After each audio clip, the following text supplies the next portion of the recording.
So welcome back to my channel, everybody. This week I had to put on my welly boots and my raincoat and I had to construct something from scratch in the garden. Like most Irish summers, it's lashing rain. I don't know if you can hear it in the background, and I'm wearing a jumper because that's Ireland in July. In this video I'm going to show you how to make a raised vegetable planter, basically a raised bed. I put it up high because I didn't want to dig into the ground. So that's what I'm going to show you how to make in this video. I'm going to get straight into it and we can have the chats after. So excuse my to scale unprofessional idea, but this is the best way to explain what I want to do. So I'll have 2 panels of wood. So these 2 pieces, and then my post. I can also put a middle post here if I need it. Then I'll have 2 side pieces, bang bang. And then I should have used my ruler, I'm ruining my picture. And then they will have posts as well. Does that make sense?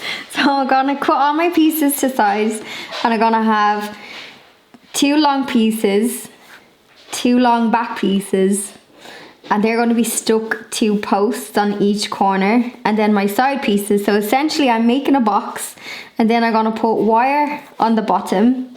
I'm gonna line it with landscaping fleece that I have left over from when I made a flower bed years ago. Then I will put my vegetables in it. These are my carrots. Very badly drawn carrots. Yeah, these look more like carrots. And then this will be my vegetable planter. Fingers crossed. Not construction grade, but this is what we're going for. Also, raincoat on because like all good Irish summers, it's raining. But my vegetables, they're not going to wait until it's sunny for me to make this vegetable box. I badly need to thin out my veggies, so let's layer up. It's like autumn out there, but sure, that's Ireland in the summer. For this project, I picked up some outdoor treated pieces of timber from my local B&Q. I picked up planks that will be perfect to construct the box, and I also have 2 longer strips of wood that is going to be perfect for the posts and the legs. I also have some wire mesh to use as the base, and I'm basing my whole project around the base of this. So I will put the measurements to what I made in the description box, but you can customize this to make it however big or small that you want to. I measured all of my pieces and I just marked them with pencil and I cut them to size using my miter saw. Don't forget to put your protection on and make sure you're using your mask and your goggles. My biggest tip if you are getting a miter saw, I think I said this already, is to get the larger one. I bought mine too small and I end up kind of having to flip over my wood and I can't get a full cut. So if you are getting a miter saw, do get a larger one.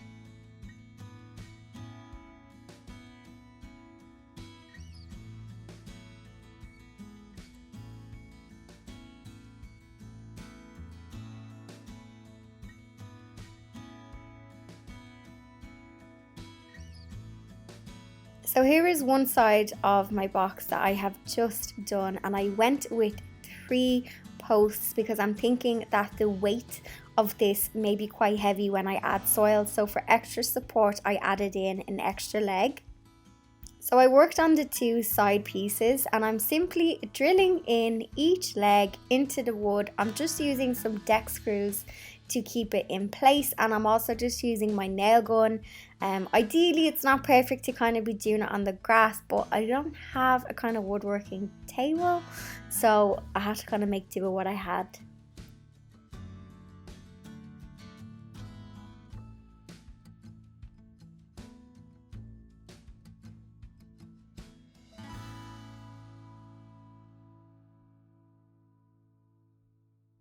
I then added the side pieces, and as you can see, I'm putting them into the post. I use my nail gun just to tack them into place because I don't have any clamps, and then I just screwed in my deck screws, and I did this on the other side as well, and I'm just screwing them into the posts.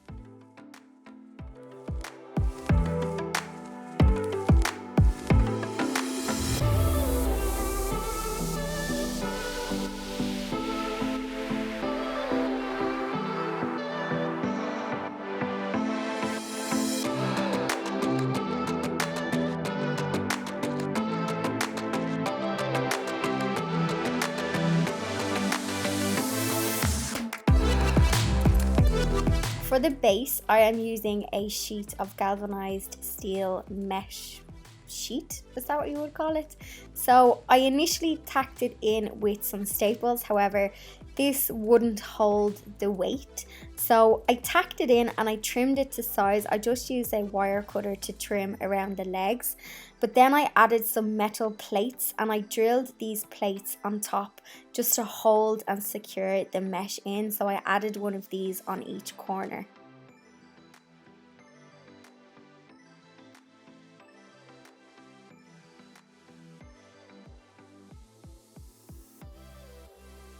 Unfortunately, there's got to be spiders in this. So I have my like fleece membrane stuff, but it's been in the shed with the spiders. But we're just gonna have to go with it because I don't have no helpers. So I'm gonna line it with this, and then pop some drainage holes, and fill it with soil.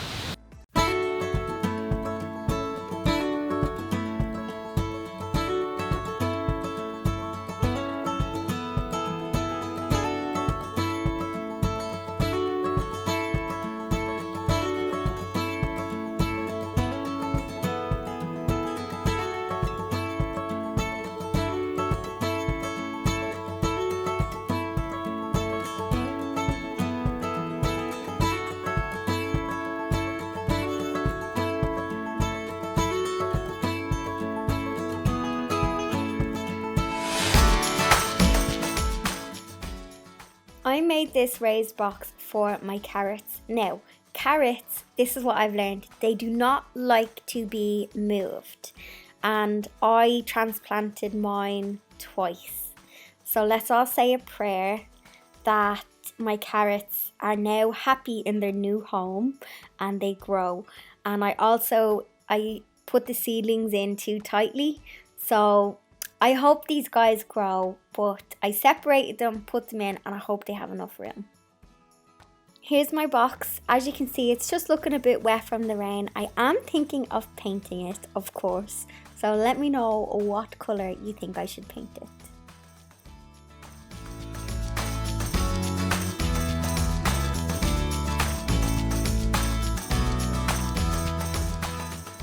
So when it comes to my vegetables, this is the big thing I'm after learning. I planted thinking what I put in the seed. So you've got seedlings and then they get transplanted on. And I just thought they would have grown in the pot, which is very silly of me, but lesson learned. And I think next year I'll wait a little later until kind of like May time, and I might sow directly into where they're supposed to live, because I found thinning out to be quite difficult because I was afraid to damage the root, damage the leaf. I watch Gardener's World and Monty Don is very gentle when he's like thinning out his seedlings and he treats them really delicately, and I feel like I was just giving them torture. So I hope my carrots pull through and I do get a carrot, even if it's just a baby carrot or a little carrot. Like, it's just the joy of growing something. I was going to film an updated here's what's kind of growing in the garden, but the weather is just pelting down.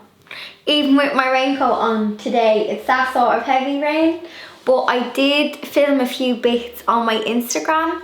So if you go to Instagram and if you go to the energy highlight, I'll put a little kind of scroll thing here. You can have a little look and see how my vegetables are. I have the start of a courgette. I think you guys call a courgette a zucchini in America. We call them courgettes. So I had the start of one of them and I was showing my brother and I accidentally snapped it. Another lesson learned, but I ate it. I was like, grand, I ate it. And what else have I got going? I've got some peas. They tasted delicious. I saw that there was a few peas inside and it was nice and chunky and I snapped it off and I ate it straight away. Delicious. And yeah, I've loads of bee bombs. I've loads of extra bees and insects in the garden, which is great. Compared to last year, oh my god, I have loads more. So I'll pop a little highlight here. Just go to the Energy. You guys know I've been working with them with trying to get Ireland growing. So I did a little update on my Instagram, so you can find that there. So that is me for this week. I'd love to know how you guys are getting on with growing. I know a lot of people this year, including me, with lockdown, one of the gifts was growing. So we had time to kind of bake, grow and do things like this. So if you just started like me this year, what has been your biggest learn?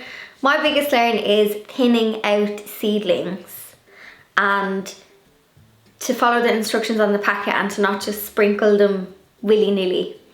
I wish I had planned better, but that's fine because every failure is a learn. But there's no failure, it's all lessons. So definitely next time around, I think I'll be more specific with my plugs to make it easier to then transplant on. And also I don't have a lot of space to transplant on unless I was to build a raised bed, which I don't want to commit to doing just yet because I don't know what I'm doing in my back garden in terms of spacing. Anyway, that's where I'm at with my growing journey when it comes to vegetables. So cheeky thumbs up if you enjoyed this video. Happy growing. Excited to hear in the comments how you guys are getting on, and I'll see you all in next week's video.